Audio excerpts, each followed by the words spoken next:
എന്ന് മാത്രമല്ല വി ശിവൻകുട്ടി സംസാരിക്കുന്നു. അദ്ദേഹത്തിലേക്കുള്ള ജാഗ്രതയാണ് കേന്ദ്ര ഗവൺമെന്റിനെ സംബന്ധിച്ചിടത്തോളം ഉള്ളത്.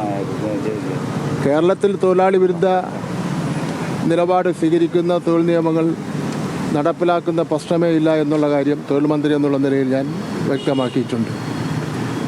അപ്പം അതുകൊണ്ട് ബഹുമാനപ്പെട്ട കേന്ദ്ര ഗവൺമെൻറ് തൊഴിലാളികളെ വിളിച്ച് സംസാരിക്കണം.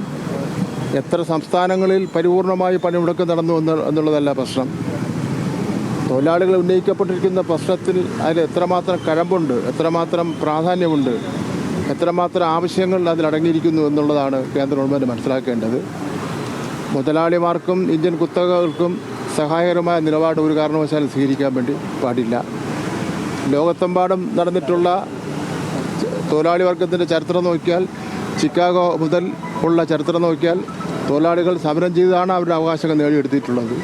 ആ അവകാശങ്ങളൊന്നും ഏതെങ്കിലും ഒരു ഗവൺമെൻറ് വന്ന് അതിനെ തകിടം മറിക്കുന്നതിന് വേണ്ടി അനുവദിക്കുന്നത് ശരിയുമല്ല. മുനിസിപ്പൽ രാവിലെ നടന്നു പോകുന്നു. ഇപ്പോൾ സംസ്ഥാനത്ത് മുഴുവൻ കാണുന്നൊരു അവസ്ഥ, ഈ യാത്രക്കിടെ കുടുങ്ങിപ്പോയ പല യാത്രക്കാരും ഇപ്പോൾ അവർ ബസ്സിൽ കയറാൻ ശ്രമിക്കുമ്പോൾ സമരം വന്ന് തടയുന്നു. പല സർവീസ് നടത്താൻ തയ്യാറായ KSRTC ബസ് ഓടാൻ സമ്മതിക്കുന്നില്ല. ഇത്തരത്തിൽ യാത്രക്കാരെ ദ്രോഹിക്കുന്നത് ശരിയായ നടപടിയാണോ? അവർക്കും സ്വാതന്ത്ര്യമില്ലേ?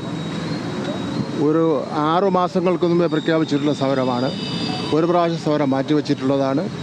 അപ്പോൾ അതുകൊണ്ട് ബോധപൂർവം സമരക്കാർ യാത്രക്കാരെ ദ്രോഹിക്കുന്നു എന്ന് പറയുന്നതിന് വേണ്ടി കഴിയില്ല. കാരണം 6 മാസങ്ങൾക്ക് മുമ്പ് പ്രഖ്യാപിച്ചിട്ടുള്ള സമരമാണ്.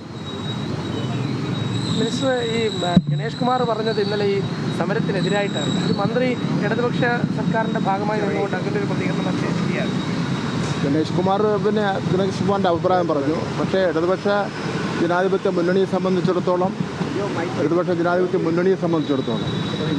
ഈ സമരത്തിന് അനുകൂലമായിട്ടുള്ള നിലപാട് സ്വീകരിച്ചിട്ടുണ്ട്. അതനുസരിച്ചുള്ള പ്രസ്താവന വന്നിട്ടുണ്ട്. മനസ്സിലാക്കേണ്ടത് അദ്ദേഹം മുന്നണിക്കകത്ത് നിന്നുകൊണ്ട് അങ്ങനെ ഒരു പ്രസ്താവന വരുമ്പോൾ നമ്മുടെ ഗവർണർ ചെയ്തുകൊണ്ടിരിക്കുന്നത് ഒരു കാരണവശാലും അംഗീകരിക്കാൻ കഴിയുന്ന കാര്യമല്ല. ഇപ്പം 4ഓളം വരുന്ന വൈസ് ചാൻസലർമാർ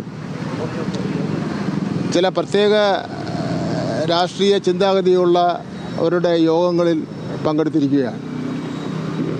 അത് കേരളത്തിൻ്റെയും ഇന്ത്യയുടെയും വൈസ് ചാൻസലർമാരുടെ ഒരു ചരിത്രം നോക്കുമ്പോൾ ഉണ്ടായിട്ടുള്ള കാര്യമില്ല. BJP ഗവൺമെൻറ് അധികാരത്തിൽ വന്നതിന് ശേഷം NCERTയും അതുപോലെ ഇന്ത്യയിലെ ചില സംസ്ഥാനങ്ങളിലെ വൈസ് ചാൻസലർമാരും ഒരു RSS നിലപാട് സ്വീകരിച്ചിട്ടുണ്ടായിരുന്നു. പക്ഷേ കേരളത്തിൽ അങ്ങനെ ഒരു നിലപാട് ഐക്യകേരള രൂപീകരണത്തിന് ശേഷം അങ്ങനെ ഒരു നിലപാട് ഇപ്പോൾ സ്വീകരിക്കുന്നത് ഇപ്പോൾ ആദ്യമായിട്ടാണ്.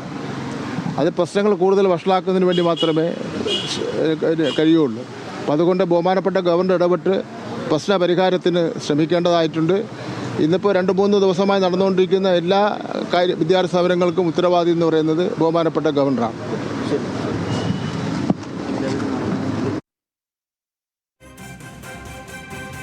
തൊഴിൽ മന്ത്രി വി ശിവൻകുട്ടിയുടെ പ്രതികരണമാണ് കണ്ടത്. LDFിൻ്റെ തീരുമാനം ഈ പണിമുടക്കിനെ പിന്തുണയ്ക്കുക എന്നതാണ്. KB ഗണേഷ് കുമാറിൻ്റെ ഭിന്നാഭിപ്രായത്തെക്കുറിച്ച് ചോദിച്ചപ്പോൾ അത് ഗണേഷ് കുമാറിൻ്റെ മാത്രം അഭിപ്രായം എന്നാണ് അദ്ദേഹം പറഞ്ഞത്. കേന്ദ്ര സർക്കാരിൻ്റെ തൊഴിലാളി വിരുദ്ധ നയങ്ങളിൽ പ്രതിഷേധിച്ചാണിന്ന് പൊതുപണിമുടക്ക് നടക്കുന്നത്. കേന്ദ്ര സർക്കാർ നടപ്പിലാക്കിയ നൂതന ലേബർ കോഡുകൾ പിൻവലിക്കുക, മിനിമം വേതനം 26,000 രൂപ ആക്കുക, പൊതുമേഖലാ സ്ഥാപനങ്ങളുടെ സ്വകാര്യവൽക്കരണം അവസാനിപ്പിക്കുക, വിലക്കയറ്റം നിയന്ത്രിക്കുക, പഴയ പെൻഷൻ പദ്ധതി പുനഃസ്ഥാപിക്കുക, സ്കീം വർക്കർമാരെ തൊഴിലാളികളായി അംഗീകരിക്കുക തുടങ്ങിയ ആവശ്യങ്ങളാണ് പ്രധാനമായും ഉയർത്തുന്നത് തൊഴിലാളി സംഘടനകൾ.